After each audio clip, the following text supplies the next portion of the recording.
کہ آپ اندازہ لگائیے کہ جہاں کہیں پھنسو وہاں پہ قانون بدل دو. یہ اس حکومت کے چلنے کا طریقہ ہے اور یہ فارمولا ہے جس کے طریقے سے یہ حکومت چل رہی ہے کہ ہر بندے کو اپنے ساتھ ملا لو اس پورے سیٹ اپ کو برقرار رکھنے کے لیے, اور جو نہ ایسا لگے انہیں کہ مل نہیں رہا ہمارے ساتھ اور ہمارے ہاتھ میں ہاتھ نہیں ملا رہا یا ہماری خدمت کرنے کو تیار نہیں ہے, تو اس کو دباؤ کے تحت کسی بھی طرح مینج کرنے کی کوشش کرو. اور اگر ایسا بھی نہ ہو تو پھر قانون بدل ڈالو, پھر تمام آئین بدل ڈالو, تمام چیزیں اس طرح سے مینج کر لو بالکل جیسے موم کی ناک ہے آئین اور قانون. اب یہ کوئی مذاق تو نہیں ہے کہ آپ ہر روز اٹھیں صبح کہ جی آج میرا یہ دل چاہ رہا ہے ترمیم کرنے کو, لہٰذا میں یہ ترمیم کرنے جا رہا ہوں. یہ بات ٹھیک ہے کہ پارلیمنٹ قانون سازی کے لیے ہی وجود میں آتی ہے, لیکن اس کا یہ مطلب نہیں ہے کہ آپ ہر روز اٹھیں اور اٹھ کے ایک نئی ترمیم ایجاد کر لیں اور اس کا مقصد کیا ہو صرف اور صرف یہ کہ جہاں آپ کو یہ لگتا ہے کہ آپ کے مفادات کو نقصان پہنچ رہا ہے تو وہاں پر آپ کہیں کہ جی قانون بدل ڈالو. اب میں اس پہ ایک لمبی آپ کو لسٹ فراہم کر سکتی ہوں کہ اس حکومت نے کیسے کیسے اپنے ہی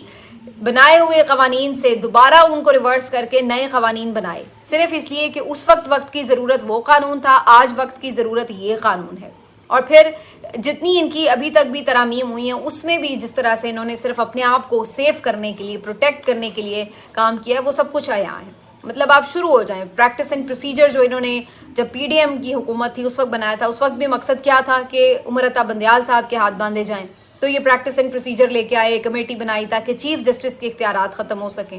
انہوں نے تو اس کو ٹائم کو گزار لیا سٹے دے کر. اس کے بعد قاضی صاحب آئے تو انہوں نے اپنی بلے بلے کرانے کے لیے کہا کہ نہیں جی بالکل بڑا اچھا قانون ہے, اس کو ایکٹ بالکل ہم انڈورس کرتے ہیں, اور انہوں نے کمیٹی شمیٹی بنا لی. بعد میں انہیں لگنے لگا جب کہ اوہو یہ کمیٹی سے تو قاضی صاحب خود بھی پھنس رہے ہیں اور اب مرضی کے بینچز مزید نہیں بن سکیں گے, تو انہوں نے وہ قانون بھی ریورس کر دیا اس طرح کہ اس میں بھی قاضی صاحب کو میجورٹی دے کے دوبارہ قاضی صاحب کے لیے ہی اختیار بنا دیا کہ وہی بینچز بنائیں, اور وہ پھر ہم نے دیکھا جس طرح سے انہوں نے کیا. اسی طریقے سے 63A کا جو قانون تھا یہ بھی جب پی ایم ایل این اور پیپلز پارٹی نے بنایا تھا تو اس کا مقصد ہارس ٹریڈنگ کا خاتمہ تھا کہ کوئی پارٹی پالیسی کے خلاف جا کے ووٹ نہ کرے, یہ بنیادی مقصد تھا. لیکن آج جب ان کو یہ لگا کہ نہیں جی اب ہمیں پی ٹی آئی کے ووٹ چاہیے, اب ہمیں دوسری جماعتوں کے ووٹ چاہیے, تو انہوں نے اس کی بھی ہمیں شان میں قصیدے سنا دیے کہ جناب اب جو یہ ریورس ہوا ہے فیصلہ یہ کتنا ضروری ہے, بھئی ہر ایک کو چاہیے وہ اپنے مطابق فیصلہ کر سکے اور یہ وہ. تو پھر اگر ایسا ہی تھا تو پھر آپ نے اس وقت یہ قانون بنایا ہی کیوں تھا؟ اب یہ سوال تو پھر سب پوچھیں گے نا. اسی طرح سے انہوں نے الیکشن ایکٹ میں جو ترامیم کی, انہوں نے یہ لگایا کہ جی جو سرونگ ججز ہیں وہی الیکشن ٹریبونل کے کیسز سنیں گے, لیکن بعد میں جب انہیں لگا کہ سرونگ ججز تو بڑا فرملی اور بڑا تیزی سے الیکشن ٹریبونلز کے معاملات کو آگے لے کے چل رہے ہیں, تو انہوں نے فوراً پھر سے اپنا ہی بنایا ہوا قانون بدل ڈالا اور کہا کہ جی اب ریٹائرڈ ججز بھی جو ہیں وہ الیکشن ٹریبونل کے کیسز کے سنیں گے اور ان کے سربراہ بنیں گے. تو اس طریقے سے وہ تمام ججز جہاں انہیں لگ رہا تھا کہ ان کے حلقے کھلیں گے, فارم 45 کی واردات کھل جائے گی, تو وہیں پر انہوں نے وہ تمام ججز ہی بدل ڈالے. اور اسی طریقے سے اب جب ان کو یہ لگا کہ آنے والے چیف جسٹس کہیں انڈیپینڈنٹ جج ہوئے تو وہ تو ہمارے ساتھ کیا کریں گے, یہ تو پھر سارے کیسز کھلیں گے تو پھر ہمارے خلاف فیصلے آئیں گے, لہٰذا ان چیف جسٹس کا راستہ روکنے کے لیے انہوں نے پوری آئینی ترمیم کر ڈالی کہ جی سینئر موسٹ نہیں بلکہ ہم اپنی چوائس سے ٹاپ 3 ججز میں سے بنائیں گے. اور اب اس پہ بھی اب انہیں مزید مسئلے مسائل آ رہے ہیں کہ جی ٹاپ 3 والا بھی جو جج بنایا اپنے ہاتھ سے بھی, اگر اس نے بھی مسئلے مسائل کیے تو اس کا کیسے ہاتھ باندھنا ہے, اس کو کیسے روکنا ہے, اس کے لیے مزید 27ویں ترمیم چاہیے کہ اب جوڈیشل کمیشن میں ہم کسی طرح اپنی مرضی کی چیزیں کر لیں, کسی طریقے سے ہم ان کو بھی باؤنڈ کر دیں کہ آئینی بینچز میں یہ ججز نہ بیٹھ سکیں. اب کبھی کچھ سوچ رہے ہیں کبھی کچھ سوچ رہے ہیں. تو یہ ساری چیزیں بیسکلی یہ بتاتی ہیں کہ یہ لوگ کتنے بدنیت ہیں, اور یہ صرف اور صرف جتنی ترامیم کرتے پھر رہے ہیں ان کا مقصد کیا ہے کہ اپنے آپ کو پروٹیکٹ کرنا اور بدنیتی پر مبنی. اسی لیے تو اپنی ہی ترمیمیں ان کو جو ہیں وہ بار بار ریورس کرنی پڑ رہی ہیں, کیونکہ جب حالات اس طرح سے ان کے قابو نہیں آتے تو کسی دوسری طرح سے کرتے. تو آئین اور قانون کا مطلب یہ نہیں ہوتا کہ ہر روز اٹھ کے آپ نے اس کو تبدیل کرنا ہے. تو کہیں صدیوں میں جا کے سالوں میں جا کے کہیں آپ کو محسوس ہوتا ہے کہ یار یہ چیز کچھ پرابلم آ رہی ہے کیونکہ حالات اب چینج ہو چکے ہیں, دنیا آگے نکل چکی ہے, تو چلو جی اس میں یہ ترمیم کر لیں. ورنہ لوگ جو بنائے ہوئے لاز ہوتے ہیں ان کو بڑا مانتے ہیں اور انہی کے مطابق اپنی گیم چلتے ہیں. یہ نہیں ہے کہ گیم اپنی چلنی ہے لہٰذا اپنے سارے لاز بدل ڈالو. یہ بالکل اسی طرح ہی ہے کہ مجھے لگے کہ جی اب میں چونکہ کرکٹ میں